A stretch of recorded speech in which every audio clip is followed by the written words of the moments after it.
Hello, everybody, and welcome back to the Sanderlanche podcast. Today, we're going to be discussing Warbreaker, chapters 17 through 21, wherein, Vivenna and crew come up with some plans. They're plotting and planning and such. Siri comes up with a plan of her own and puts on a bit of a show. Lightsong refuses to get out of bed. And then we have Vasher back and a little bit of the action that you guys were asking for so much last time. So I'm Data, and with me is Jamie, Jack, and Joe. So hang on to something, everybody. The Sanderlanche is about to begin. To emerge and to breathe anew, for a purpose so far from my own. And this world I've awoken to seems familiar but somehow unknown. And the branches of gold on the skyline reach out to the sweep of the stars. The beginnings and endings of lifetimes, a guidance of light from afar. Down, down, down the... So yeah, before we get into it, I want to let everybody know we will not have a new episode for you all next week because I'm going to be on an Alaskan cruise and unable to record anything. So, sorry, nothing new next week. Come back the week after that for our continuing coverage of Warbreaker. But for now, we had some interesting stuff. What did you guys think of these 5 chapters? Yeah, I thought they were good. I liked that we got a little bit more with our mercenaries, and I really like Dent. He seems to have a good heart as well. Pleased that we got to see a bit more of Vasher, but honestly terrifies me, this Nightblood sword. But I guess kind of getting a few more hints about what that sword is actually maybe doing. I don't know. Probably more hints in my than anything. Good to see that we've got some progression with Siri and the God King as well. And oh my gosh, isn't that just a sad situation? Like this poor guy. Yeah, that's a predicament I think both Joe and Dak have kind of brought up before about him not aging. Like to an extent is kind of correct, but also it's just horrific. Yeah, but I'm pleased that we've had a little bit of progression in the story from their point of view. Bluefingers, yeah, I don't really fully know what's going on, obviously, with him, but that's he seems pretty scared too. I don't know. Just when you think you've figured something out, not that we've actually figured anything out really, it all changes on us as classic Sanderlanche territory does. Then I really liked it. I thought Vivenna's being handed a pretty rough run, but it was good to kind of see a bit of everyone. Lightsong, yeah, not much going on with him really, but I kind of liked that we've got some more questions there now about his past, and we know someone who might be able to answer some questions, so it'll be interesting to see how that goes going forward. Yep. I like talking about the God King. We've kind of gone back and forth on him. Where you guys are like, oh, this guy's clearly like a jerk, like he's evil and we don't like him. And then Joe and Dak both had theories that, maybe he's like emotionally stunted or intellectually stunted. And that we definitely seem to get the implication of that with the book that he's got. But who knows? He could be like, wanting her to read him a kid's book and still be an evil guy who chops people's heads off in a fountain, for all we know. Yeah, I definitely feel like he is not making decisions in that place at all. He's there to be a pretty figurehead, and probably his oh my gosh, his high priest is being all the jerkiness that everyone needs. But keep him out of sight, out of mind. We just need another heir. Off you go. Yeah, it's awful. I wasn't expecting for him to have had his tongue cut out and they never taught him anything. Like, that's not a way to live. Yeah, Trellides is a jerk, so maybe that's where. I guess he's not writing paper airplane orders like we theorized before, which is a shame because that was really fun. Yeah. Well, he can't write. He can't speak. He could just be drawing. That's true. He could be like an amazing artist. It doesn't sound like they're letting him call any shots.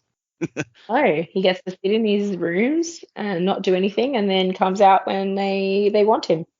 And then they're like, go sit in that room, and we're not going to tell you what's going to go on with that naked lady. You'll have to figure it out. Yeah, but imagine that. Like, she's like terrified. He's going, I have no idea what to do here. He's And sitting in I his chair going, what do I do? guess it's kind Yeah. of like a kind spirit, you know. She's not making him do anything. She's like, all right, this gets everyone off our backs.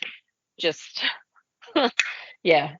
Yeah, that's Well, funny to me too, because it's like it's like, what in the world is he thinking at that point? It kind of, now that we got through that section, I'm glad we read this stuff together, because like when she's jumping up and down on the bed and he's confused, like it just kind of gives it a whole new level. It's like, yeah, he has no idea what she's doing. Yep. Just like, even like in the previous chapters where she yelled at him, it's like, would you just get it over with already? And he's just like, get what over? Jamie, who did you say during the week that the two mercenaries remind you of? Oh, for anyone who's watched Tangled, the Oh, that's right. the brothers? guys at the snuggly. No, the like the Vikings, or The guys who all sing "I Have Probably a Dream." Right. Yeah, I those Got guys. a Dream. Yeah. That's every time I see these two pop up, I'm like, I hear that song, and it's Now you got me picturing Dent as what's the guy who does one of those voices? The guy from like Everybody Loves Raymond. What's that guy's name? Oh, I don't know, tall guy. Yeah. The brother? I think he's Yeah, done the a few brother. He's done a few Pixar movies, isn't he? Garrett, isn't it? Is that him? Brad Garrett, yeah. Yeah. Now Dent can be Brad Garrett. Of all people. Or Tonk Fa. Maybe if that would seem like a better fit. Does that mean Ray Romano is the other one? I had not considered that, but I don't know if that fits exactly, but it would be funny. Yeah. Unexpected casting choice. Yeah, no, like these are interesting chapters. I really liked seeing the Siri with God King. His name Susabron, and it's like, that's just, I don't know. That one's a bit Elantris-y for me, just like those weird names. So I'll just refer to him as God King because that's just easier. But yeah, no, that whole situation was like good on like Siri at that point when she realized they were listening and she's like, I need to get them off my back. I just thought to myself, well, you could fake it, and then she did exactly that. I was like, yay, good call. And yeah, the God King just didn't respond at all. I'm just like, right, this is really leaning into the whole he's confused and doesn't know what to do. And then once again, we're just like, oh yeah, all right, that panned out. And yeah, like we've already touched on it. It's like, just what a tragic life that guy must have. He's basically, prisoner in a gilded cage.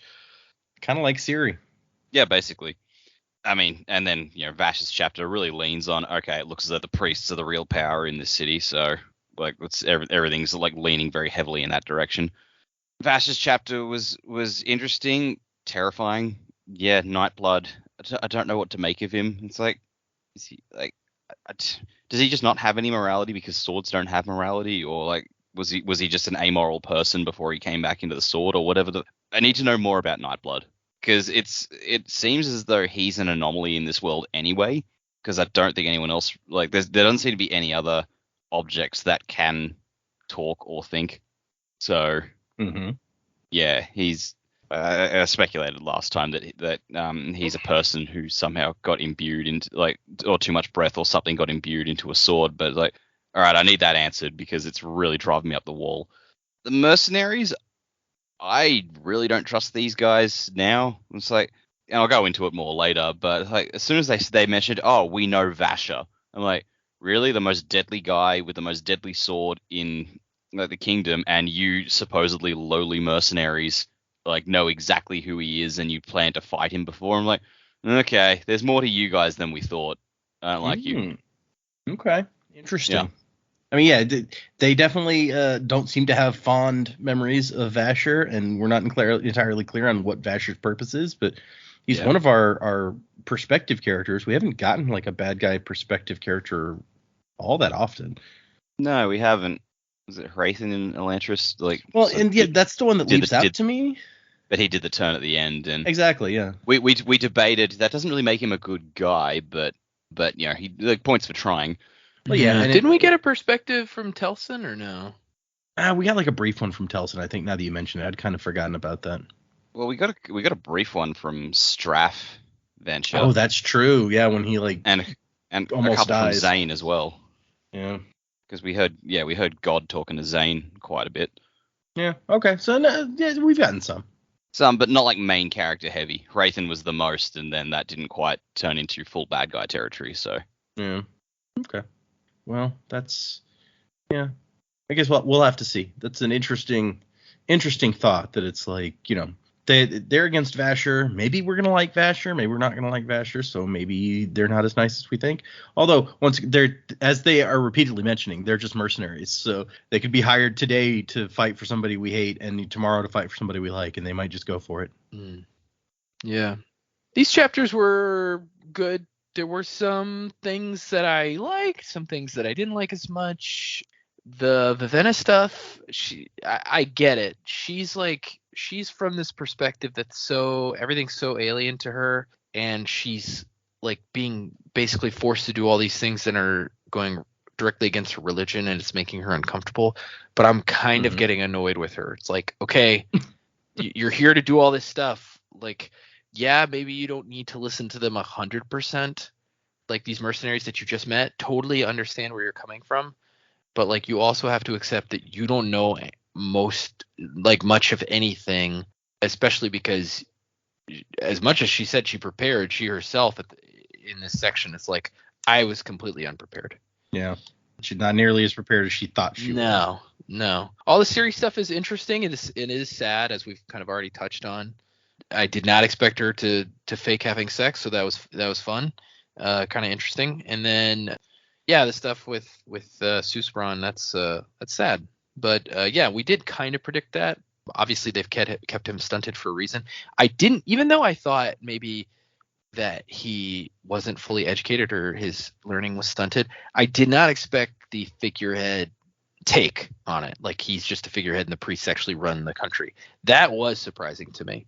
And so I wonder if there's, in a lot of fiction tropes or tropes in general with this kind of power structure, it's like it isn't actually just like the priesthood that's in charge. I wonder if there's like a one person who's in charge secretly. You see that a lot. I feel like it's like it actually all comes down to one person. It's not just like an organization. There's one person that's actually in charge. And so yeah, then we get more Vivenna stuff. And yeah, I'm with Dak. I don't think that the sword was a person. I think it was somehow imbued with breath that gave it, unlike the other inanimate objects, it gave it some kind of sentience. But yeah, I really want to know more about it. For example, the sword, or I guess we don't know this because we're not seeing inside other people's heads, but the sword's directly talking to Vasher in his mind. So I wonder if the connection is like so deep that Vasher somehow imbued it with sentience, or it may not be. Maybe he could really talk to anybody if he's close enough. Maybe he's actually the one like pulling people in. Like we see that guy pick up the sword because he's drawn into it. Maybe maybe the Nightblood is speaking to them in their minds, and they just don't know that's what it is because they're not used to it. But yeah, I definitely want to know more. Interested to know why there's a sub level in this God Palace, and so that's where we ended. So I'm excited to find out more. Yeah, you did say there was some action. This still wasn't, I feel like, enough. I feel like we really haven't seen Vasher cut loose at all. Even the stuff he did in this chapter was just kind of like he's got a goal. He's getting to the sub palace, so I'm ready for more. But yeah, no, overall, good stuff. Yeah, he's trying pretty intentionally here not to kill people, so it definitely doesn't seem like he's cutting loose. The sword would really like him to cut loose a little bit more. I feel like that's what we're waiting for. We're waiting for Nightblood to cut loose. Yeah, maybe. That could be some action. That would be, terrifying, but we've only kind of seen it peripherally. It's true. It would be pretty terrifying, I reckon. Just imagine some final battle, like, all these people going to war in the middle, and all of a sudden, right in the middle, this sword just pops fully out of the sheath. Everything starts going black. There's this miasma, and like tendrils of fog and smoke start spreading out. You just hear the Nightblood just go, finally. And then everyone starts screaming. And that'll be where Data cuts off the chapters for the week, and then we have to wait. Obviously. Okay. I guess let's get into... Oh, actually, before we get into this, I wanted to point out one thing that I don't know if you guys remember from the last book that we read. So when we Marisi visits the hideout, basically Moonlight takes her to their hideout, and they're getting the guns and the vials of whatever, the jars of stuff, and there's this locked, like a safe in the corner, and the lock on the door was an identity lock, which is what they told Marisi, and so Moonlight walks up and says a word to the lock, and it opens. And Marisi's like, "Oh, is this another identity lock?" And Moonlight says, "No, this is even more secure. It's a lock that is awake, capital A, and can tell from your intent if you've been given the passcode or if you've stolen it." Ooh. And she's like, "A lock that's awake? What the heck does that mean?" Mm. So as we're getting Didn't more think about information that. on Awakening, I thought yeah. I'd point back to that. I see. So you're just handing us the keys to the kingdom now, are you? I thought they weren't into the people on Nalthus, because in the epilogue they talk about how those idiots on Nalthus think they can get off the planet or whatever or something. They were very dismissive of the Nalthians. Yeah, it was in that same section actually. Is what they say is the perpendicularities were never good for mass transport or commerce, no matter how hard those fools on Nalthus try. So they can still like their magic system without thinking they've got any cred.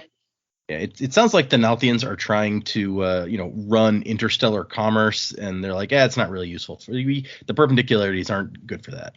But anyway, so yes. One little piece I wanted to point back to before we move on. Just as we're in the Vasher chapter, I feel like we get some interesting new details on Awakening, so I thought that would be a good time to point at that. We come in chapter 17. Vivenna has left the court of the gods, and she's kind of concerned about the stuff that she heard there. But not as concerned as she becomes when she gets back to Lemex's house and the front door is like broken. And it's like, oh no, was there an attack? And Deneth's like, oh no. And they get inside and like everything is broken. Furniture's ripped apart, holes in the walls, pictures are slashed and broken. Several of the steps have been broken. And Deneth's like, I mean, we said we were going to search the house. We figured we might as well do a good job. And they found a bunch of stuff. Papers, money, a bunch of money, 5,000. What do they call this? Marks. I don't know. We have no idea how much anything costs in marks at this point. But 5,000 of anything is usually a lot. Mail it to the Marx brothers. That's a different thing. I mean, 5,000 cents isn't really a lot. Yeah, okay, that's fair. She's like, did you have to break so much stuff? It's like, yeah, you'd be surprised where people hide things. Inside the front door? And I like Den's point where he's like, well, would you look there? She's like, no, of course not. Exactly. So it's a good hiding place then, isn't it? Yeah. Quit crapping on our hiding places. And he's like, we banged on it. We thought we heard a hollow space, so we had to check it out. Turned out that it was just a piece of different wood, but, And she's kind of shocked. They found these 5,000 marks, and they gave them to her. They didn't, take this big bag of money and run off. And Deneth is like, well, we did take some of it. We took 10 bits for lunch. Should be here any minute. I like how apparently there's kids who wander the streets, yelling out that they'll run to a restaurant and get you food for money. That's when you don't have phone calls for deliveries. That's what you get. Yeah. It's a good system. I mean, we saw it in Christmas Carol. He's like, boy, go get me the biggest goose. Oh, that's true. I mean, I just assumed that some kid's sitting around not doing anything. He's like, hey, I'll give you some money if you do something. And they're like, heck yeah, all right. Not as organized as this seems to be. And so she reads through the papers, and she's not super happy with what she finds. She finds these letters from her father, which not only confirming that he sent the money specifically to buy the breaths, so it's like he's going against their religion, but also her dad admits to his friend the spy that he is not going to send Vivenna because she's his favorite, and he couldn't stand sending her. And so it's like the exact opposite of what he said after he sent Siri. So she's very unhappy about this. To have suspected it and then been told one thing and then to have been like, no, actually, I really can't lose her. That's the guilt that she must be feeling is awful. Yep, it's true. And more determined than ever to rescue her sister after that. So very disappointed in her dad on multiple levels here. And this is the one part of the annotations I think I'm going to bring out this week where it's just like, do you think that King Dedalin did wrong here? Not about her, but about the breaths. And Brandon's like, well, I mean, I don't know. I'm not here to give answers to that. But, getting Lemex into the court of the gods was very important. Without access, you had to rely on paying people to take notes. So it's much better to get your actual spy in there. And the easiest and least noticeable way to do that is to get him a bunch of breaths. He says, I don't expect the readers to be shocked by what he did. The tone of the book presents Awakening as far less inherently evil than Vivenna sees it. I'm afraid that's a bias I can't stamp out, since I myself see the power as being something other than evil. Neutral, really, as most of my magic systems are. But I do think it's important to hold to your own personal code. So from Vivenna's perspective, she's rightly shocked by what her father did.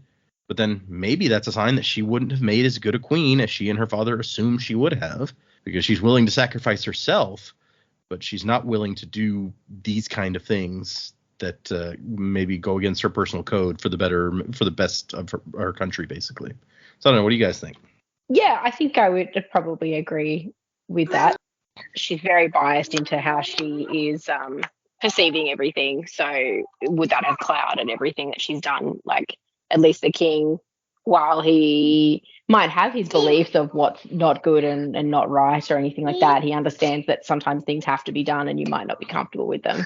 Whereas, I mean, I hope that Vivenna will get to that point, but right now she's definitely not receptive to it at all. That's true.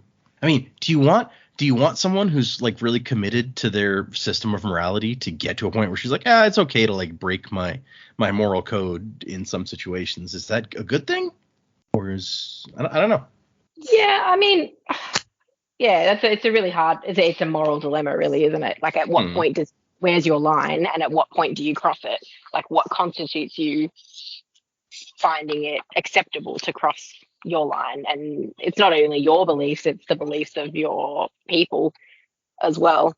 Yeah, I don't know. That's a really hard question. Yeah, it's true. It's fair.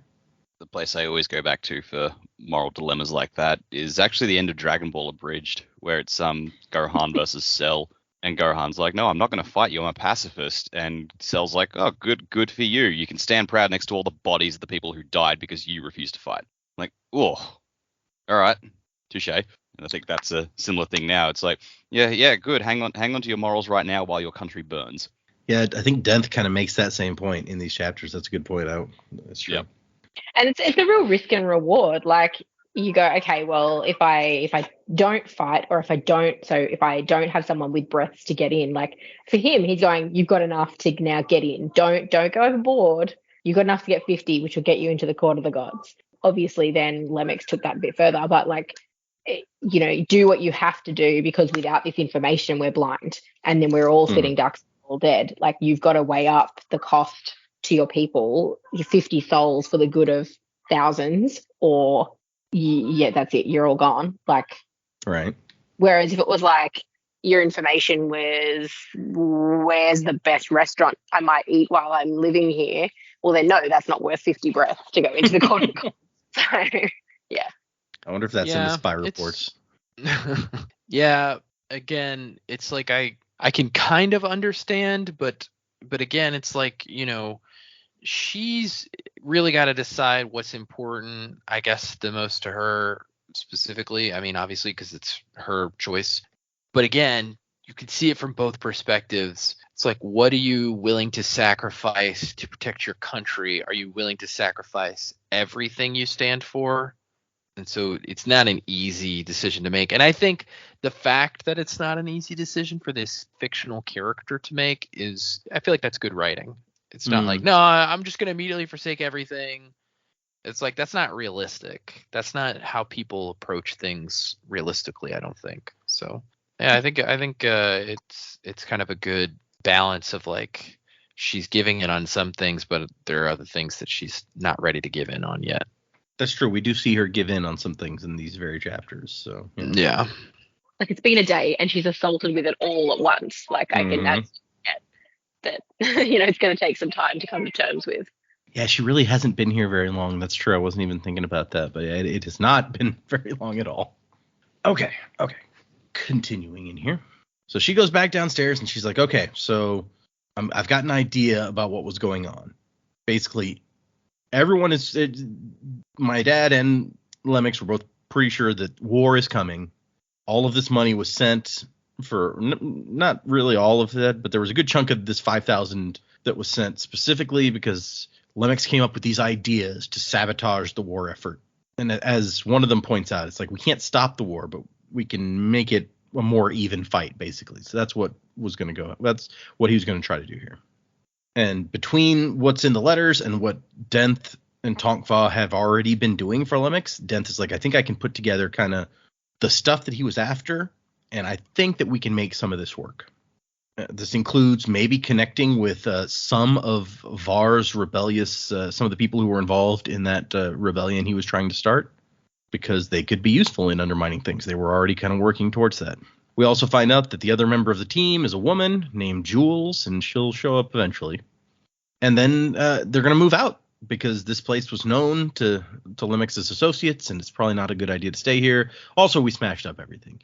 Tonkfa ripped the mattresses into 5 pieces. He has a thing about mattresses. And Tonkfa's like, cheerfully, is like, and chairs, and tables, and doors, and walls, actually. Oh, and people. Tonkfa has a thing about things. We'll try not to break up the next place so badly. No promises, though. So then we cut to Siri, who's preparing for her next night. Here's Bluefingers again. And Siri is going over the stuff that she heard from Trellides, the stuff that she got from Lightsong. And she's just like, man, a lot of people are trying to push me around. What do I want? I'm not a seductress. I have no idea how to make the God King want me. So at first she's like, you know what? I'm just going to tell the God King. I'm going to explain all this to him and be like, you suck and I don't want to do this anymore and blah, blah, blah. And then she's kind of like, okay, maybe that's a little immature and I should come at this a different way. Nah, Siri, go for it. It's fine. But what she really wants to know is, she's like, Bluefingers, do they really watch me every night? And Bluefingers indicates to her that they would never watch. I mean, the God King is the holiest of their deities. Seeing him nude, watching him with his wife, they wouldn't dare, but they aren't above listening. Which this is where the annotation I read last time was from, where it's like, yeah, Bluefinger says this, he doesn't know as much as he thinks he knows, because that first night they had, like, the guy under the bed and the guy in the secret hiding place or whatever. But after at least a night or so, they determined that she probably wasn't an assassin, so they could get by without hiding people to watch. Just imagining like these guards and stuff hiding under the bed, but they're still under the orders to not look at their god. So it's like the Monty Python, the Holy Grail thing. And it's like, what are you doing? I'm averting my eyes, oh Lord. Well, stop it. Stop it. But they've got a knife, and they imagine Siri is an assassin, so they're trying to stab her while blindfolded. Siri's looking at him. Well, she goes in there after having this weird conversation with Bluefingers. And she's like looking at the God King in the corner. And she's like, you know what? I'm not doing this shit anymore. Who was this man who could rule gods and bend light with his biochroma? Was he really just spoiled and indolent? And so she just kind of stares at him for a while. And then she takes a step forward. And it says he tensed. He didn't do anything. But he's like, he's kind of nervous by me approaching. This what? And so then she goes and she gets on the bed and thinks this is going to be exceptionally embarrassing.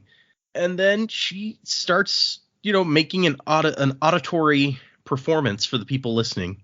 And she's like, I don't know what sex is supposed to sound like, so I'm just going to take my best shot at it, and hopefully it'll be good enough. And she looks over while she's doing this at the God King, who is very confused, clearly, which she finds amusing. And then eventually she's like, okay, I'm done. And she just she goes to bed. Yeah, I was writing notes for this part. I said, Siri goes in and pretends to make love for the benefit of the listening priests. The God King is confused and slightly worried expression gives credence to my theory that he's simply underdeveloped. The best part is like, I don't know what this is supposed to sound like, so I'm going to give it my best guess. And the priests believe it, because they also don't know what it's supposed to sound like. Maybe. Yeah, wait, I don't think these priests are celibate specifically. We don't know. I guess that's true. Although I think it's mentioned that the gods have slept with some of their priests, like what's her name? Oh yeah, Blushweaver. Yeah, she's sleeping with all kinds of priests. But I think they're sleeping with their priests, and I think it's safe to assume the God King has not slept with any of his priests. Probably not. But so at the very least, she doesn't have to lie on the floor uncomfortably for most of the night. She gets to go to sleep in the bed right off the bat. So that we're already improving. And then we cut to the next morning. Lightsong did not get out of bed. So Lightsong has just decided that he's not going to do anything. He's starting to get involved in this politics stuff, and he doesn't like it. He's not getting out of bed.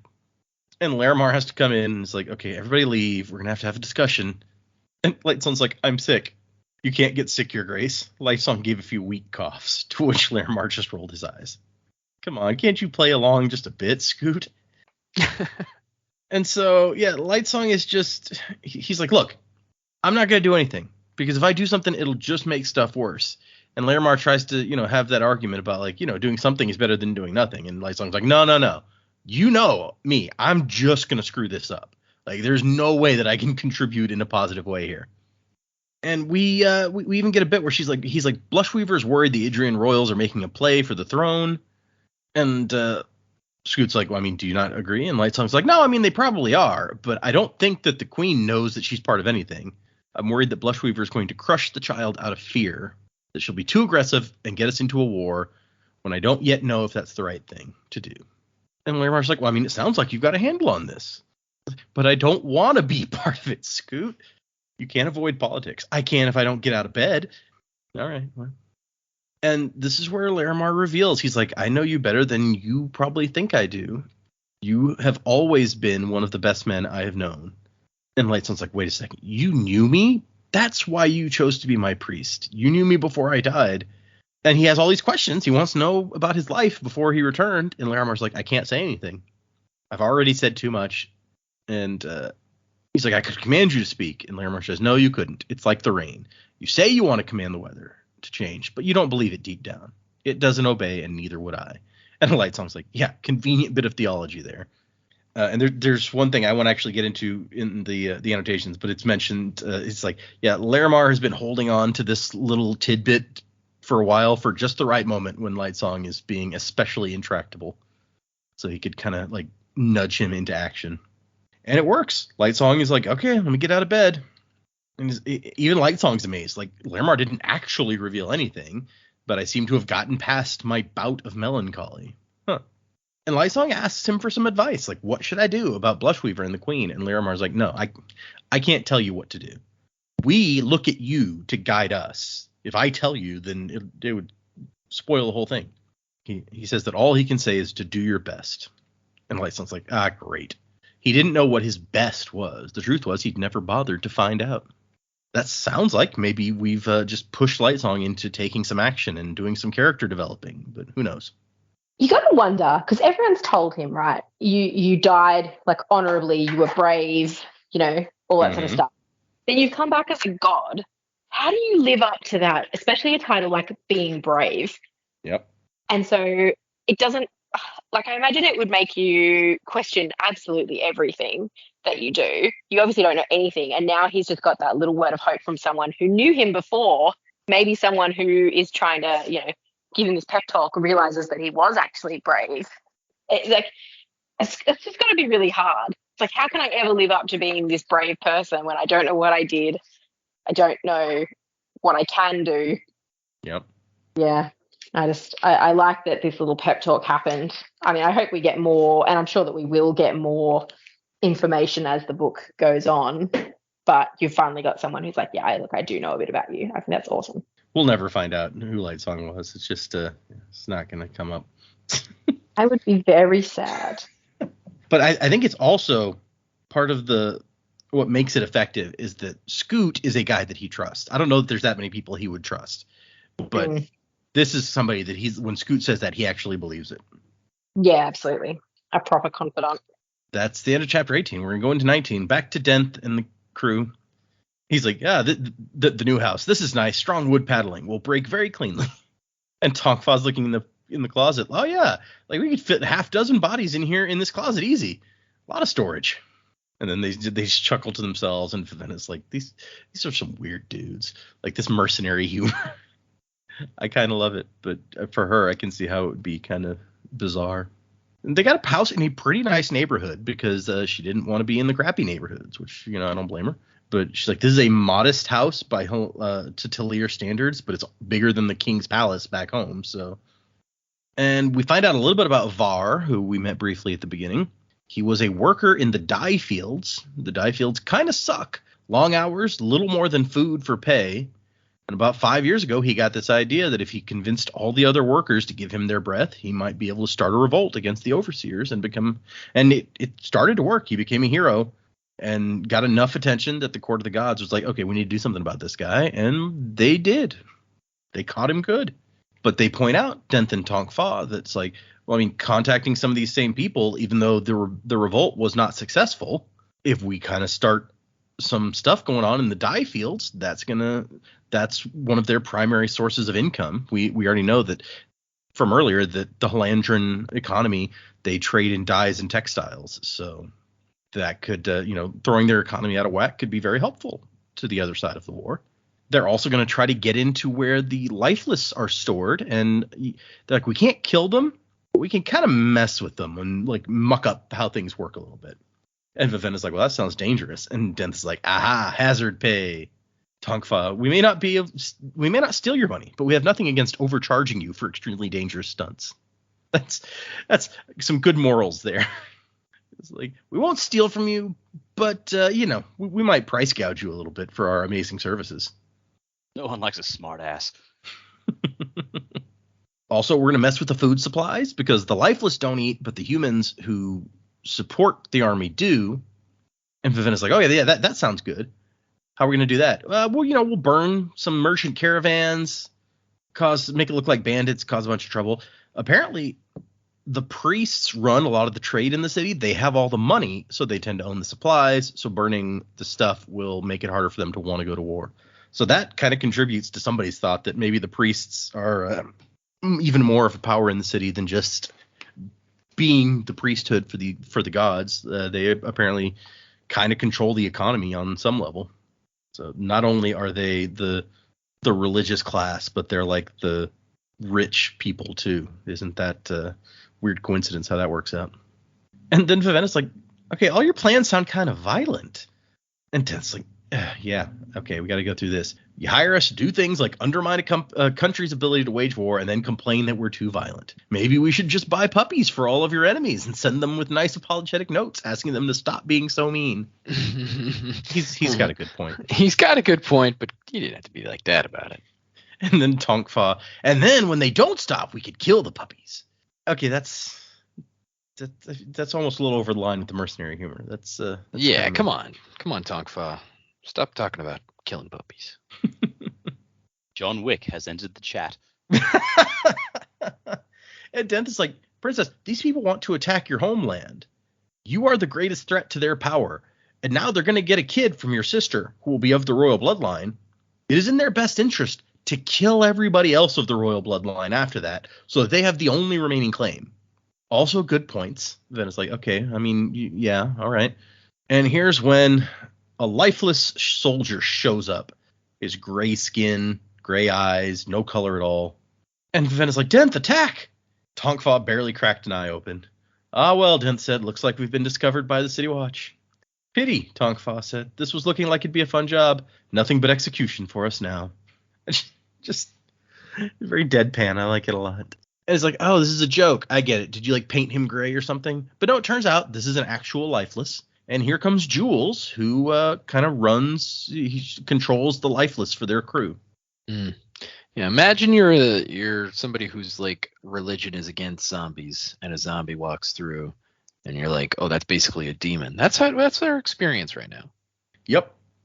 Really, honestly, a good thing that Jules and Claude, I think is his name, were not around when Vivenna first met them at Lemix's house, because she might have just been like, nah, we're done. I'm not doing this. That had to have been by design. Oh, you think so? Like, they approached her. Like, Lemix knew all about it. He would have told them what to expect. Lemix 100% would have said to them, or they would have figured out, if you show up with a lifeless to when you first go in to try and communicate with the princess whose entire country hates lifeless, it's not going to work. Yeah. Anybody with half a brain would probably pick up on that. That's a fair point. Yeah. But what Jules brings is Denth. He's here in the city, and Denth doesn't even need to ask who. It's like, I owe that man a sword through the gut. And the woman's like, he killed Arsteel. What makes you think you can beat him? And Denth is like, I've always been the better swordsman. And she's like, well, Arsteel was good too, and now he's dead. Who's the woman? You employer. Hope she lives longer than the last one. Jules just does not give a shit about Vivenna very clearly in this scene. And so they have to, make introductions. This is Jules. This is Claude.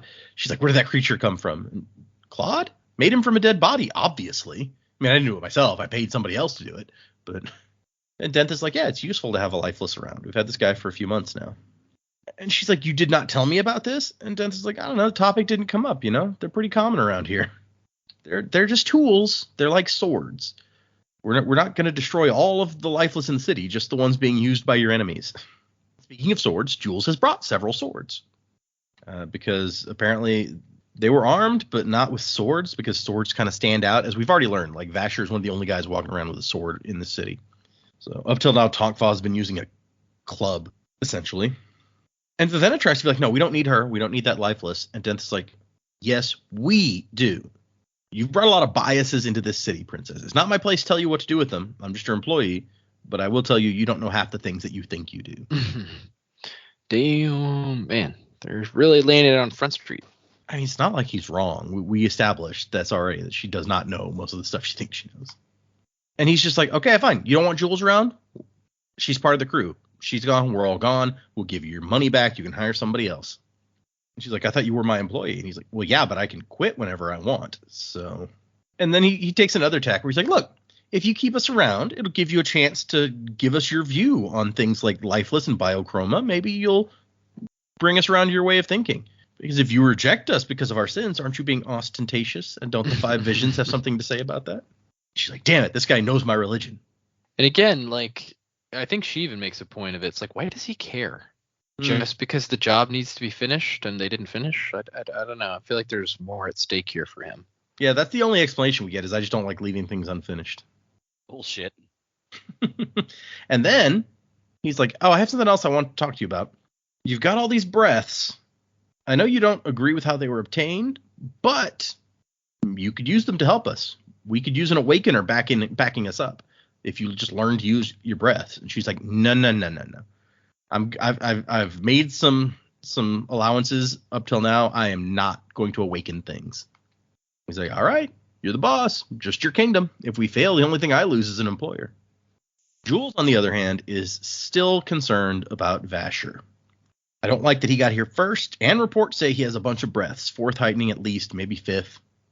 I bet he got them from that rebel Var, which is really good guess, Jules. How do you even know that it's him? Denth says, and she's like, words all over. People being found slaughtered in alleyways, the wounds corrupted and black. Sightings of a powerful new awakener with a black-handled sword in a silver sheath. It's Tax, all right. Goes by a different name now, and Denth's like, yeah, Vasher, he's used it for a while. It's a joke on his part. We're not let in on the joke, apparently. The joke is it's a dumb name, just like Tax. Actually, Vasher's not bad, but yeah, Tax is dumb. Yeah, Vasher's a great name. Tax. Yeah.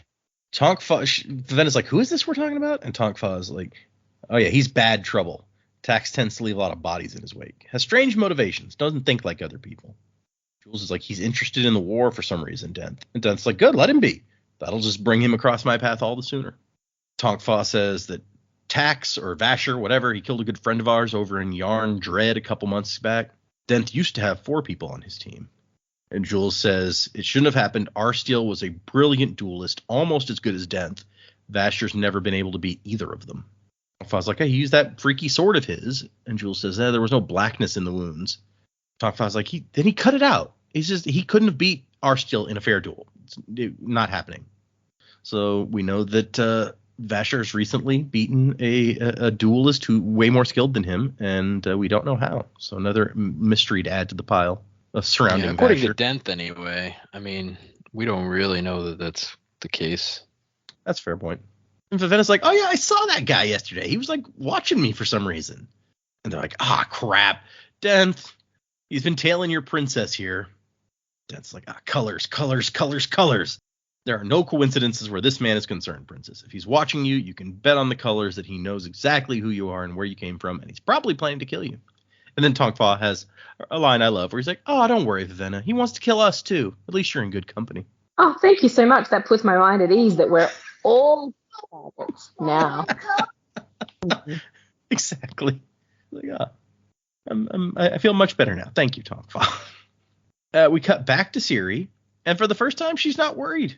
She's smiling to herself. Things are going okay. Haven't had to lie on the floor in days. She quite literally faked it till she maked it. No joke. Oh, poor Siri. And apparently word has gotten around the palace that things are going okay now.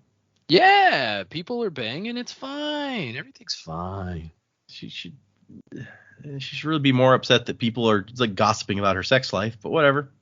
You know, she's the queen. What can you do? Yeah, I hear she moans real loud. Isn't that awesome? Bluefingers is like, she's like, I'm out of danger now, right? The priests are going to stop worrying about having an heir. And Bluefingers is like, doing your duty as the vessel was the danger I was trying to warn you about. But he will not be any more specific than that. He's just like, you must not bear him a child. It is a danger to both yourself and the God King. Everything here is not what it appears to be. And she's like, everyone is saying that shit, but no one is giving me anything more specific. So you need to actually tell me something or quit, basically. And he's like, look, I'm putting my life in danger by saying as much as I've said. Just avoid giving the God King a child. If you want to know more than that, read your histories. Honestly, I would think you'd have come to all of this a little more prepared. Which that's true. She probably should have.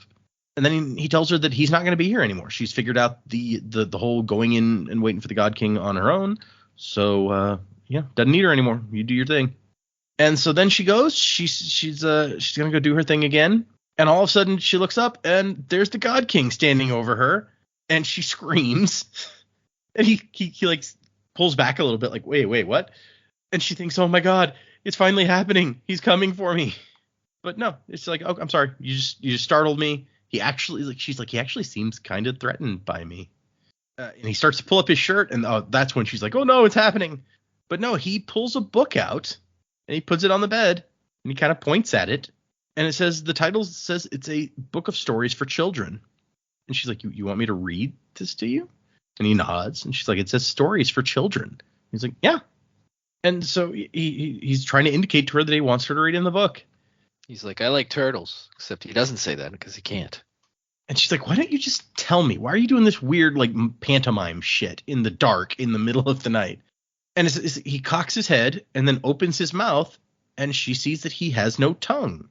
There's a scar. Someone has removed, either accidentally or on purpose, removed his tongue. Why would someone remove the tongue of the king himself? Why did she think it could be an accident? You know, those accidents where you get your tongue ripped out. Happens all the time. Yeah. Happens to me almost on a weekly basis. In breaking news today, in the middle of winter, the God King has suffered a terrible incident involving a lamppost. Well, it was it was covered in ice, and I thought maybe it would be fun to put my tongue on it, but now I don't know. It's not as fun as I thought.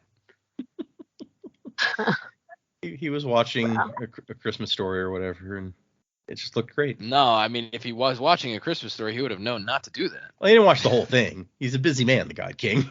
Yeah, so as soon as that scene came out, he's like, wait, that can happen? I want that to be me. Yeah.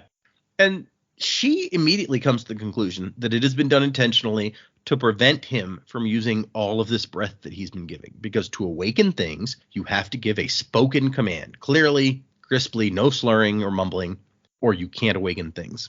So if he can't talk, he can't. Apparently, sign language does not work for awakening. You gotta say the stuff.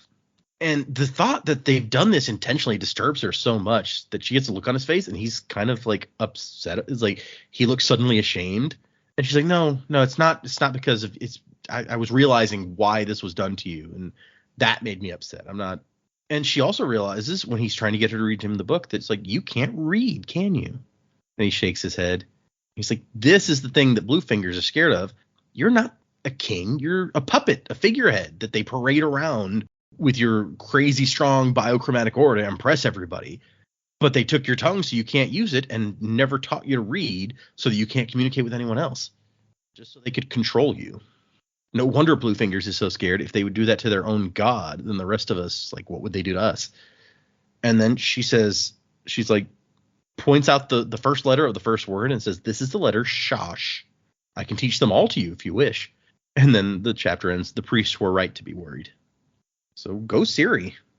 That was chapter 20. We get one more. We get Vasher, who's on top of the palace of the God King watching the sunset. And Nightblood says, dramatic. Vasher's like, the sunset?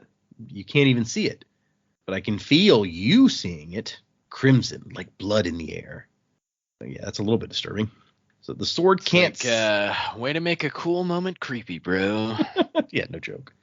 Just gotta calm down. Like his sword is insane. You need to chill out a little bit, sword, bro. Yeah, Just- well, Yeah, it like, actually turns out that like Ruin got reincarnated as Nightblood, and he's just like kill, kill, kill. it's about right. After he just murdered everything. This was the best day ever. So the sword can't see, but it's with its powerful twisted biochroma, it can sense life and people, and both were things that Nightblood had been created to protect. It was strange how easily and quickly protection could turn to destruction. So he can't see, but he can sense things around him. It's the Daredevil sword. Yeah, okay. Put a little mask on him. I'll go with it. It's just a disappointed sigh from Joe. Yeah, Vasher started- Daredevil sword. No, it's just me just being disappointed at the Daredevil sword. We get some more awakening from Vasher. He awakens his pants and says, "Strengthen me." Yeah. Nah, you know what? I'm not gonna make that joke. It's too easy. So that joke, I think we all thought it. That way. Oh, okay, good. Good. I'm glad I wasn't the Yeah. only one. Okay, yeah. So Vasher puts a hand on the shoulder of his shirt and says, "Upon call, become my fingers and grip." And so his shirt has like tassels at the end that curl up to be like fingers. It was a difficult command, and it required far more breath to awaken than he would have liked. It had taken a lot of practice to perfect, but the finger tassels were worth it. They had proven very useful, and he was loath to engage in the night's activities without them. So I said there was only one, but there's actually one more bit that I want to bring out from the annotations, where Brandon mentions that in the original way that he wrote the book, with Awakening, the command, the more complex the command was, the more words it took, basically. You had to have a very long, intricate series of commands to get something complex accomplished. But it ended up feeling just really bulky. And also, if you're trying to use Awakening in battle, having to spout off several paragraphs real quick, probably difficult. So he revised it so that it's more about your focus and what you can visualize wanting the command to do. And the words are still important, but the real trick is to get the right mental picture. And so a command like grab things, or if you go back to the beginning of the book, a command like get keys, or whatever he told the straw man to do, are actually very complicated commands that come across very simply, but that are like difficult to use and master. And so, yes, as he's been awakening things, you have to remove color from something we established before. He's on top of the God King's black palace, and he's left a couple of big gray areas on the stone from where he's used the black color to awaken. And he smiles, thinking of how pissed off the priests will be when they find this. That is kind of rude to do to the God King's palace. Colorless floor? Who's been screwing with this thing? I mean, it sounds like the king's not really going to care. It's more to anger the priests. Yeah. I mean, Vasher seems like he hates the priests most of all, so. And so he like stands up and just jumps off. But like the awakened clothing, his pants and stuff, it helps absorb the impact of like long jumps and things. So, and he starts to try to sneak. And Nightblood's like, "Sneaking, Vasher, you're terrible at sneaking. You should attack. You're good at that. You just want to prove how strong you are," Vasher thought. And the sword's like, "Well, yeah. I mean, but you have to admit you're bad at sneaking. Just saying. Putting it out there." And then Nightblood's even like, "Are you sure about this information? Because really, I don't trust priests." And Vasher says that he didn't get his information from a priest. I guess that makes it better. But he was warned to stay away from the palaces of influential gods like Blushweaver and Stillmark. But if you go like for lesser gods like Gift Beacon or Peace Yearning, you won't get what you want. So he's chosen Mercy Star, a return known for her involvement in politics, but not all that influential. And there's guards outside, but they're not armed guards because no one's going to attack one of the gods' homes in the middle of the court of the gods where people have trouble getting in the first place. And so Vasher decides he's going to do a bit, kind of like Loki and Thor have bits and Wax and Wayne have bits. He's going to do the crazy bit. And Nightblood's like, "Oh, the crazy disguise. Come on, you're cleverer than that." And I like Vasher's thought, it'll work. This is the court of the gods. Nothing attracts the unbalanced more than the prospect of meeting deities. Which, I'm not going to doubt that. And so he just pretends to be a crazy guy talking to himself, walking up to the palace. And one of the guards is like, hey, how'd you get in here? Come on, let's get you to the gate, see if there's a shelter still taking people for the night. And he hesitates because he didn't expect kindness from these guys. And it makes him feel kind of guilty for what he's going to have to do. Because then he beats the guy up. He really, like, the tassels on his sleeve mimic his fingers and form a fist and grab the guard by the neck and start choking him out. I just like the thought of him being like, I feel bad, but not that bad. So Yeah, I'm still going to do it. Yeah. I'm not going to not choke you out. But And then the other guy, before he can even react, Vasher pulls Nightblood, not out of the sheath, but just out from under his cloak and bashes the guy in the stomach with it, knocks him down, and then steps on his neck. And he just chokes them both out that way. And Nightblood's like, you didn't use me much. You could have used me. I'm better than a shirt. I'm a sword. I would have killed them. Look, they're still breathing. Stupid shirt. I love stupid shirt. It's one of my favorite lines. Nightblood is crazy. Vasher's like, no, we don't want to kill them. Corpses cause more trouble than men who get knocked out. I could knock people out. yeah, he's so annoyed. He's just like, come on. And then as Vasher walks into the palace, he starts pulling the rope from his waist that he uses as a belt. And Nightblood's like, belts are stupid too. And then here come 4 servants. What's he got against belts? He wants Vasher to use him, not belts and shirts. Yeah, but I don't know, just the petulant way he said it. Yeah, because that's what you really want in your, like, crazy powerful murder sword, is that he's also, like, very petulant and kind of immature, right? Yeah. I mean, that's probably why he's a crazy murder sword. Yeah. Why didn't you use me? I like to be used. You killed people last time. I want to kill people again. I'd do it better. So much better. Come on. I do like the picture of, like, as these servants walk around the corner, Vasher awakens the rope and says, hold things, and just throws it. And the rope starts wrapping a dude up. I think that could look really cool in, like, a visual medium. Like, they made a movie of this. What I was thinking is like, so that's the level of control you have. If someone with awakening power got a hold of a mist cloak, like, they could go full Dr. Octopus with that thing. Oh, it's true. Yeah, I like that idea. Yeah. Yeah, that's the kind of interstellar commerce we really need to see. Yep. Mistborn cloaks and awakening. Yeah, I'm for it. Like, people are attacking you from all sides, and your cloak's just like, nah, block. Yep. Choke out. But Vasher whips Nightblood out, and the sword's like, yes! And then he just throws the sword at them. Two of the servants take off running. One of them is transfixed by the sword. And so he has to take care of the guy who's got the rope, make sure the rope gets him good. And then he has to knock down the guy who's going after Nightblood. The guy's starting to open Nightblood. Fluid like smoke begins to stream out. Tendrils snaking up his arm, drawing the color from his skin. It's very disturbing. But before anything too bad can happen, Vasher knocks the guy out and puts the sword away. You didn't let me kill him, Nightblood said, annoyed. And 2 ran away from me. That's not right. And Vasher's like, you cannot tempt the hearts of men who are pure, Nightblood. So there's an interesting little tidbit. He's the opposite of Quinton, or Flying Nimbus, as people in English. Oh, yeah, interesting parallel. That's true. And as more people are coming, Nightblood's just like, I told you you're not sneaky. And Vasher's like, shut up. And then he pulls out of a pouch a dead squirrel, which Nightblood says, yuck, and I agree with him. But we get to see the creation of a lifeless. Not like a human lifeless, but a squirrel lifeless. Awaken to my breath, serve my needs, live at my command and my word, fallen rope. So basically, when you awaken them, you imprint them with this command phrase, and that command phrase allows you to give them orders, but does not leave them open to take orders from everybody who doesn't know the command phrase. So it's very useful.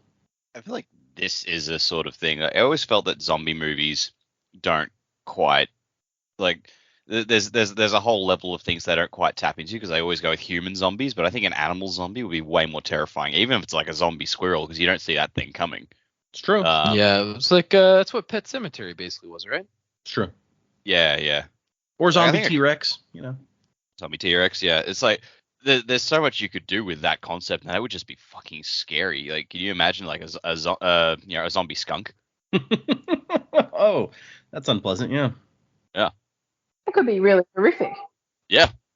But it takes exactly one breath to awaken this thing, but we find out that you cannot get that breath back. Creating a lifeless is a permanent act. And the color for that awakening comes from the body itself that is being awakened. That's why human lifeless that we've seen are all gray.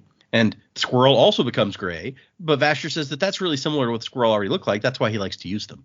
It's a gray Weird, but squirrel, okay. so it looks real. Yeah. I mean, it makes sense. Like, people aren't going to immediately associate it as lifeless, so That's they true. may not be looking for somebody who's commanding a lifeless. They're just like, how did that squirrel get in here? So the orders that Vasher gives the squirrel are make noise, run around, bite people who are not me, which is a good specification that you're like, maybe he forgot to say that the first time. Because you imagine he's a bite people, and he's like, not me, ow. You know that's happened in the past. Yeah, I feel like it must have, right? So he sends it off to distract all the servants and the priests and such. Lifeless could be difficult to stop, particularly a fresh one with orders to bite. I love that he knows this. So yeah, this wasn't the most action-y action ever, but I enjoy it. And what he finds, what he was told he would find, is a secret tunnel. Secret tunnel. And that's not supposed to be here. Returns to palaces are only supposed to be one story. And Nightblood says, what if the tunnel doesn't have another way out? And Vasher's like, well, then you'll probably get to kill a lot of people. And we end our last chapter here with the priests of the iridescent tones. It appeared were hiding things from the rest of the kingdom and from their gods. So that's a nice dramatic moment to end it on. Not that I think we're shocked by the fact that the priests are hiding things at this point, but good to know. And yeah, apparently Vasher has an interest in something that they're hiding, although we still have no idea what he's really after. Jules says that he's interested in the war somehow, but how that is, who knows? If she even knows what she's talking about, honestly. So, predicaments. Where are we going? What is going to happen next in this story? Ooh, okay. What's going to happen next in this story? I don't know necessarily what we're going to do with Vivenna yet. I feel like we're probably still going to have some planning kind of phase now that Jules is back with the crew as well. They've got to work out a bit of an action plan there.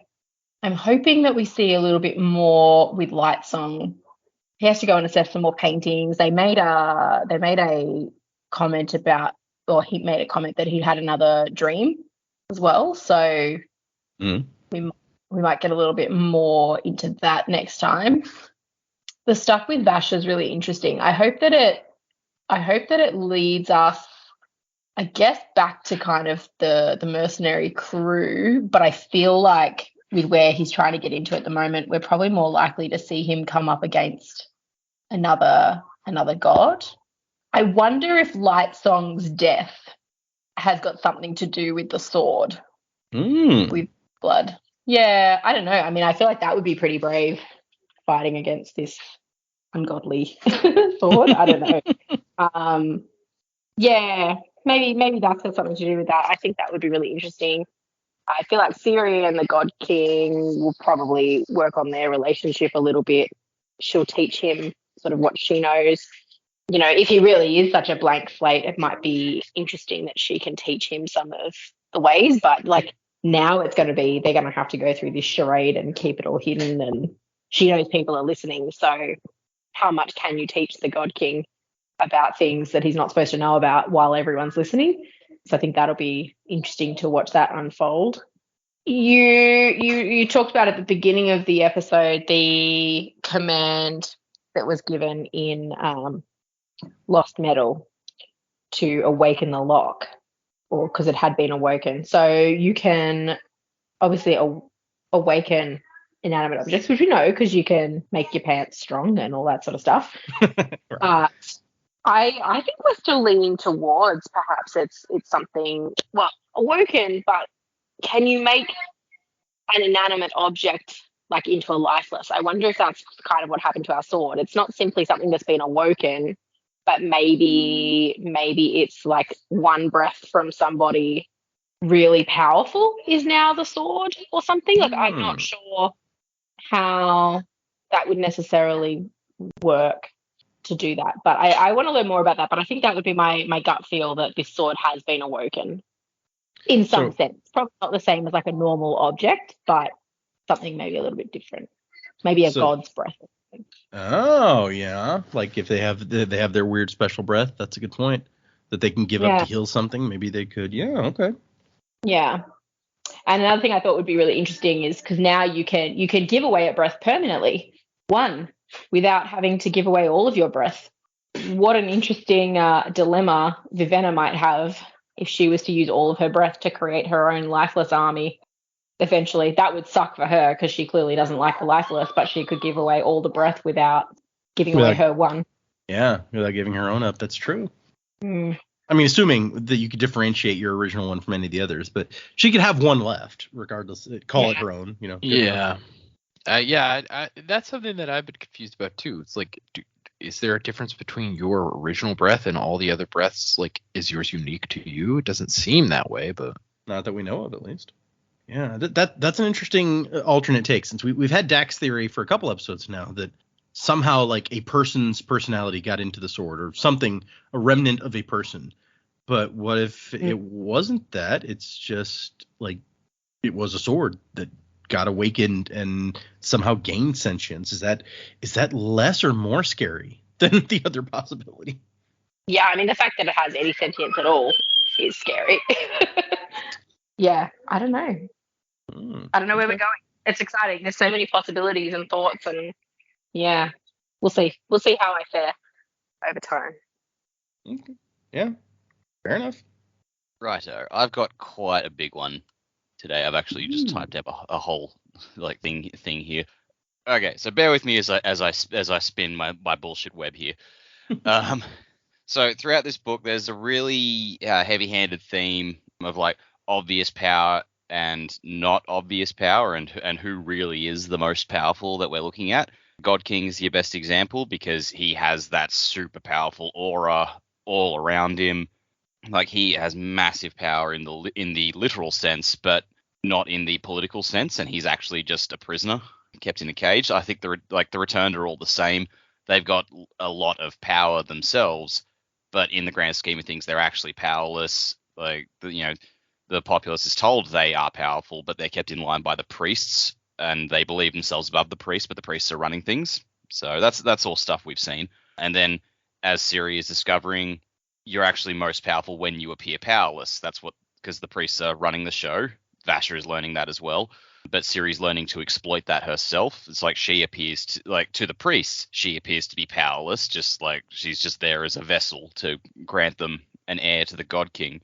And she's learning to exploit that because she's teaching the God King to read and teach him to write. So she's like actually got a bit of power they don't see, and she's teaching the God King to exploit his power because the populace believes in the God King's power. And so when he learns to read and write, he can actually do things to take the power away from the priests and take it back to himself. Like their control will fall away. So he will then like start to use the political power rather than his actual power, because he can't use it. He doesn't have a tongue. He can't talk. So that's where that's going to go. Like, through some subterfuge, like the God King is actually, I think he's actually probably a fairly smart guy, but he just feels powerless, so he can't do anything with it. And once he learns to read and write, and he can issue his own edicts and stuff, he will take his power back as he's supposed to. I think it's interesting, just as a side note, that was Vivenna's plan all along, but she probably wouldn't have pulled it off. But Siri, because she's even in Idris, no one paid attention to her. She was just like the flighty little princess. No one thought she had any skill at all, and she's the one who's going to pull this off. Like, Nightblood is another example of this. He has like unspeakable, horrible power, but he's contained in a sheath and in the shape of a sword. So he's actually powerless unless someone uses him in a certain way, and that's what Siri's doing with the God King. So that's one part of all this. But I think this is all just another bit of misdirection on Brandon's part. I think we're still pretty early in the book, and the curtain on the priest it feels like it's been pulled back in a really unsubtle fashion. So I think, he's made it very, very obvious that they're running the show. So I think there's another layer all down who's actually got the most power in this situation. And I actually think it's the mercenaries. I think it's Denth, Tongfar, and Jules. Ooh. And the reason for that is, like, they are harping on, like, Jules not so much because we've only just met her, but like they're harping on so much about how they're just lowly mercenaries. Everyone looks down on them. They're the bottom of society, and they lean on this so hard. Vivenna's not as good at spycraft and subterfuge as she likes to think she is. She believes it all at face value, and she doesn't suspect that it might be an act. But there are just a few things happening with these guys that make me think you're not just simple mercenaries. Like, they know all about the members of the rebellions and the underworld than just a gang of simple mercenaries would. They're pushing her to do things like that she wouldn't otherwise have thought to do. So it makes me think they have an angle on it. I think they're they're much more prominent in the hidden worlds than we think. And actually, I think their jokes and stuff about it's like, oh, we could hide so many bodies in this cupboard. Like, that's just them having fun with it and seeing how much outrageous bullshit they can say to Vivenna and get away with it, because they're actually just laughing at, like, behind their, they're smiling behind their faces at, like, I can't believe this is working.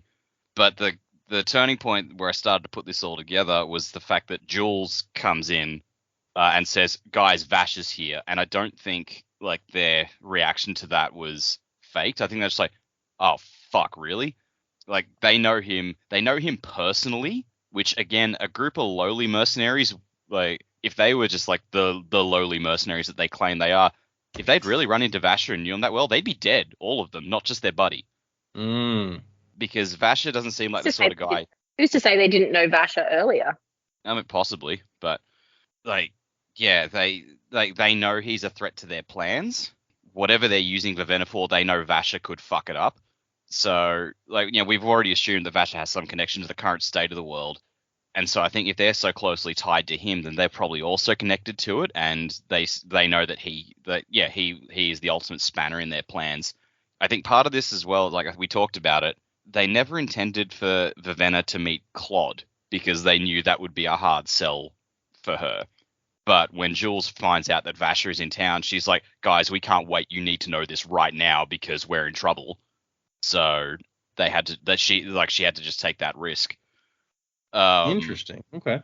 Yeah. So I think these guys, if like, I don't think they're like the real big bad of the book, but I think that they are probably his like whoever the big bad is, they're the most trusted agents of that person, and so they're actually trying to spin things for that to that end, and Vasher is like their biggest problem with it all. And I think that's then going to form the crux of Vivenna and Vasher's relationship. I still think that Vasher is going to teach Vivenna to use the breath, but he's going to somehow get her away from the mercs and try to guide it. He's going to do it begrudgingly. He doesn't want to, and she's not going to trust him. So the onus is going to be on Vasher to prove to her that these mercs have been playing her from the start, and he's actually the one who's going to help her do what she needs to do.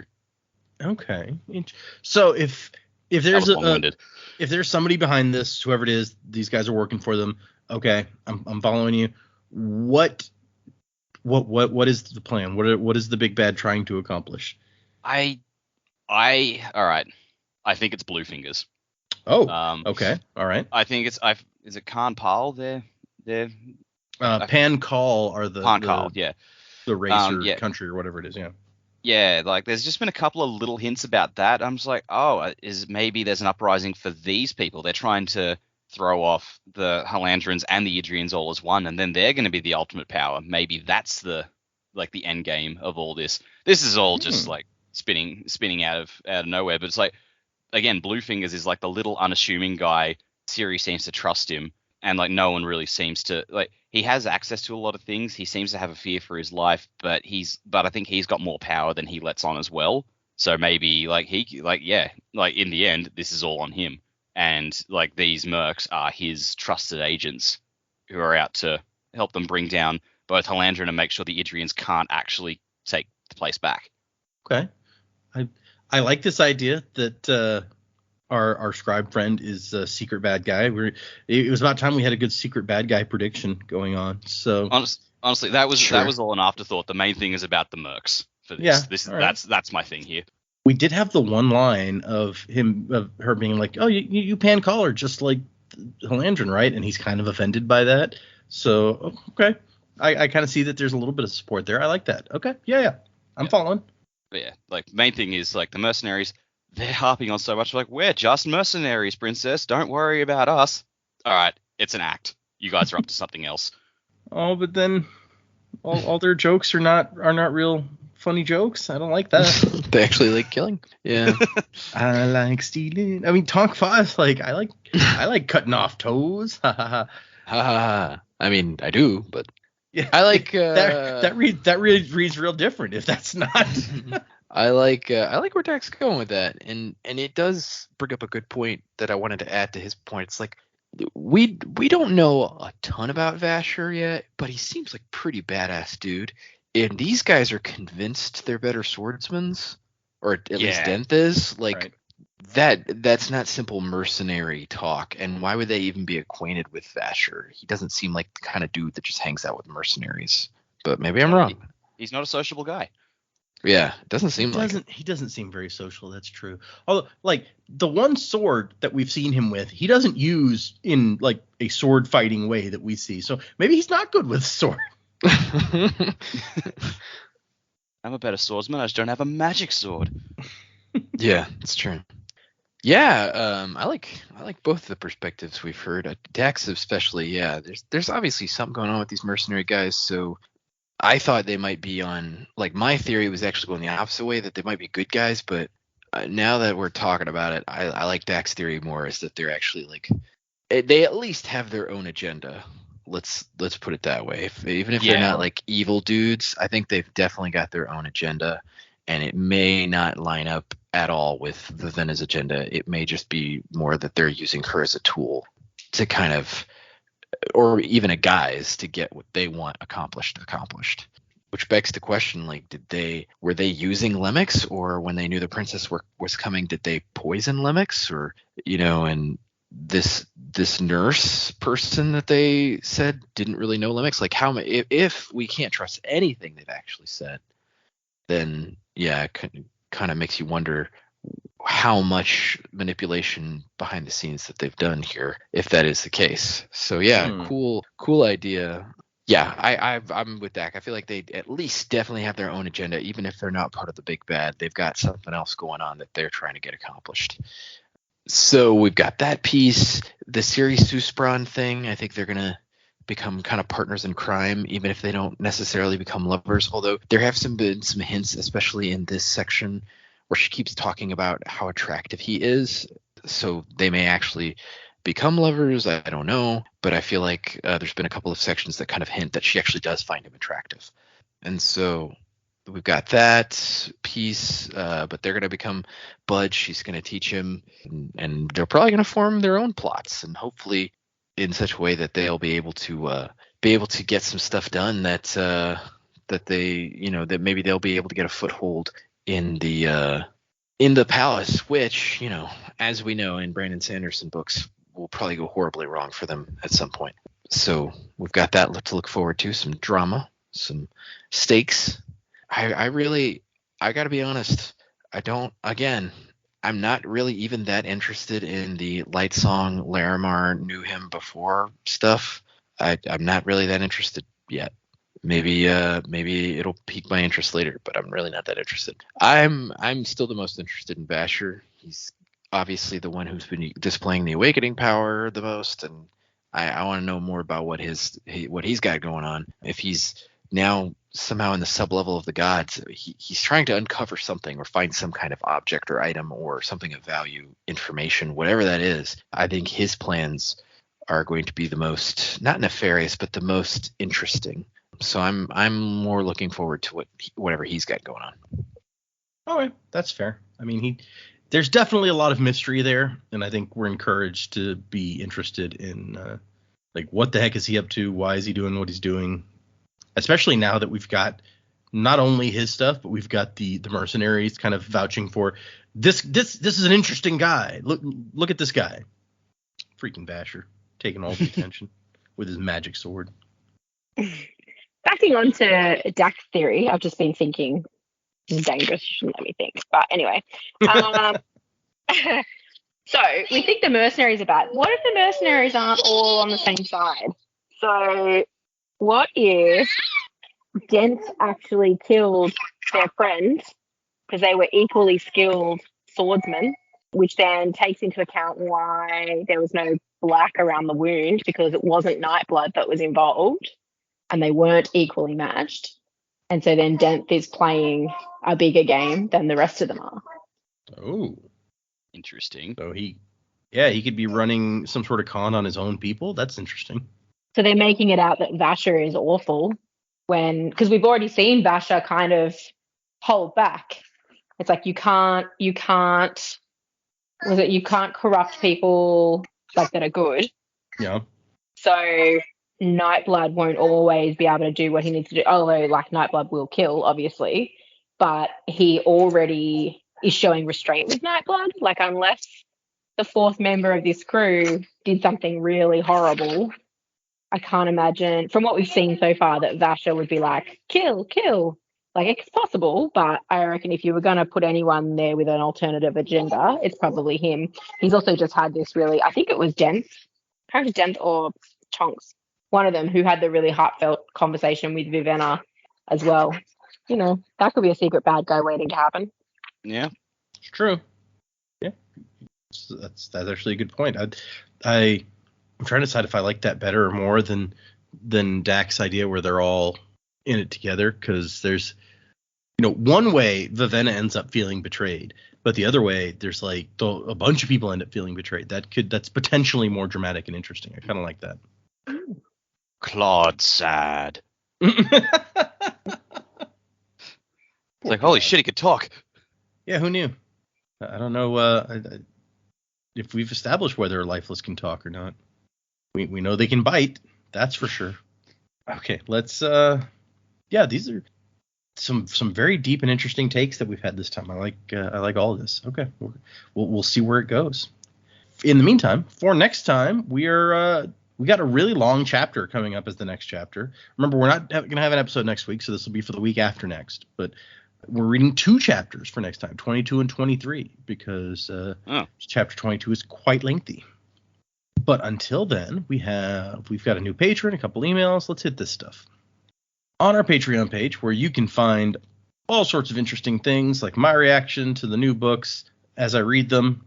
We've the first part of the first chapter in the saga of the Possum Hunters is up there if you want to check it out. And we've got unboxings of the various Year of Sanderson boxes that I'm in on.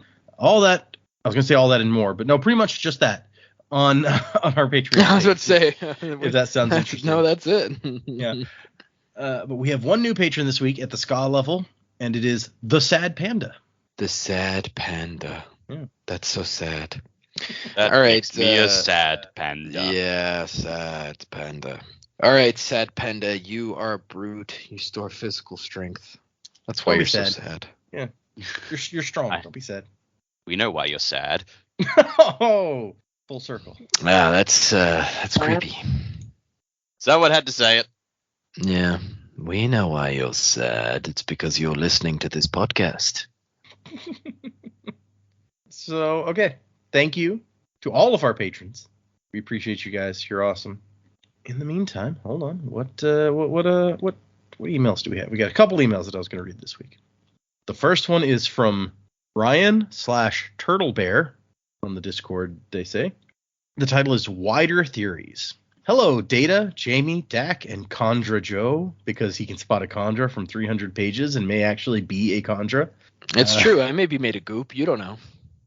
I am nearly caught up to you. A Candra's good at spotting other Candras? I guess we don't know anyone who's honestly tried, I don't think. Because the one time that a Condra was trying to help Vin find another Condra, it was that Condra all along. Yeah, so, it was... It was. Oh, I guess Meilon tried to help Wax along. figure out like where Bleeder was, and I don't know that she was particularly good at it. I mean, yeah, like if you want to go that way, I think the person who spotted Candras all along was actually Wayne, because he picked Gorgolin. That's true. He's good at that. Ryan says, I'm nearly caught up to you. I've almost finished with your Lost Metal series. It was a great book. I really enjoyed the connections to the Cosmere, though I read it so fast I missed some on my way through it. Your podcast has been great. I love listening to the first-time readers experience the Cosmere. I'm looking forward to you reaching Stormlight Archive. I was wondering if you guys have any wider theories for the Cosmere at large now that you're a little deeper in. For example, do you have any theories about autonomy? If they had a home system? If so, which one? Regarding Era 3 of Mistborn, how do you think the metallic arts might be used in the space age? Actually, that'll be Era 4 at this point. But will cadmium become more important? Slowing time in a spaceship for space travel, maybe? Maybe I will hear more of your theories after I finish your epilogue episode, but I wanted to write while thinking about it. Hearing the kids in the background makes me look for my own 2-year-old, wondering if she's up to something. Thanks for a great show, and enjoy the journey, wasing to the time of next. I like that cadmium space travel idea. That's great. Yeah, it's a cool idea. I think, what is it, Data? It's been said that it's going to be like 1980s style technology. Yeah, for the next era, yeah. Yeah. So my thought was maybe it's going to be like a complete departure from like adventure and more like a thrilling, like corporate scheme, like A Grisham novel? Yeah, like a suspenseful corporate scheme thrilling novel, something like that. That'd be interesting. Be an interesting change. And that would be different. I feel like there'd be a lot more focus on like soothing writing, like the more subtle arts. Of course, if aluminum has become plentiful and everyone's got like aluminum lined hats, maybe that wouldn't be as relevant.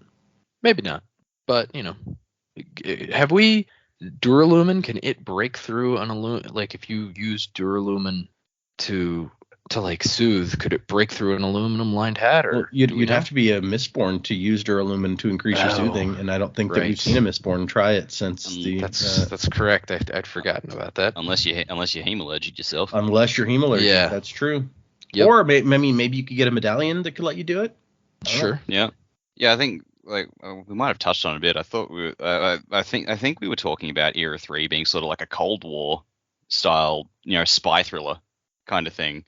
Between the North and the South, and trying to think how use the powers in that kind of a setting, but I think like that'd be a really interesting little twist to it. So many possibilities. I'm excited for it. Yeah, I do like the idea of a spy thriller. That would be fun. Otherwise, like if you're looking, I think I heard something about 1980s technology. If you were looking at that sort of thing, maybe you'd have like one of those bad like 80s medical dramas. An ER.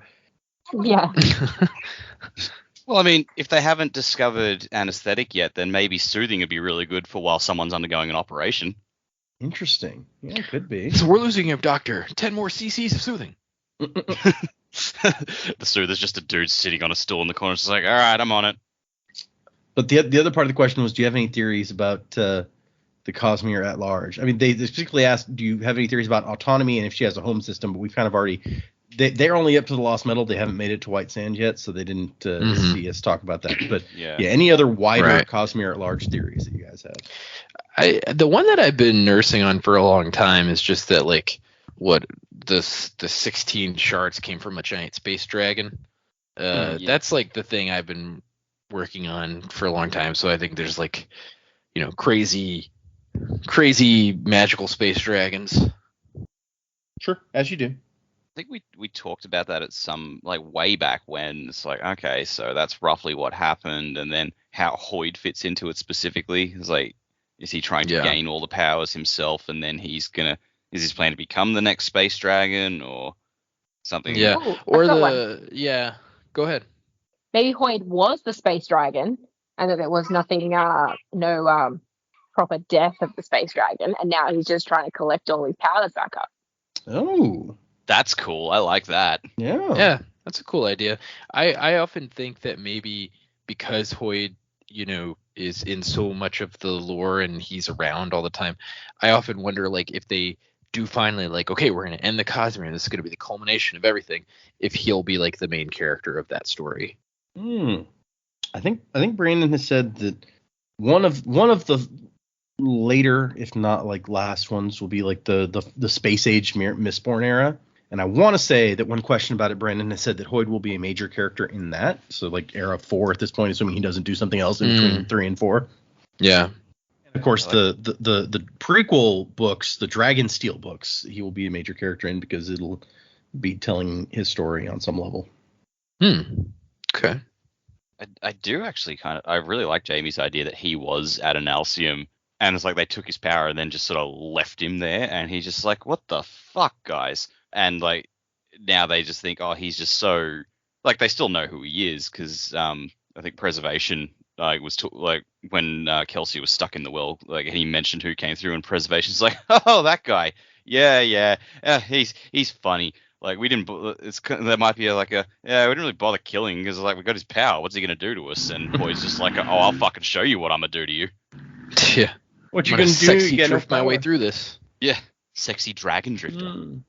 The sexy dragon drifter coming to the theaters near you. I don't know that I would go to see that movie. The sexy dragon drifter? Yeah, no, I don't. Actually, yeah, when phrased like that, it does sound uncomfortably close to the dinosaur erotica. Oh yeah, you're right. If dinosaur erotica wasn't enough for you this summer, coming to theaters rated X for X. For The X. sexy dragon drifter. Have you ever wondered what giant scaly penis looks like? Well, now you're gonna know. No. In the sexy dragon drifter. Okay. Moving on from that email.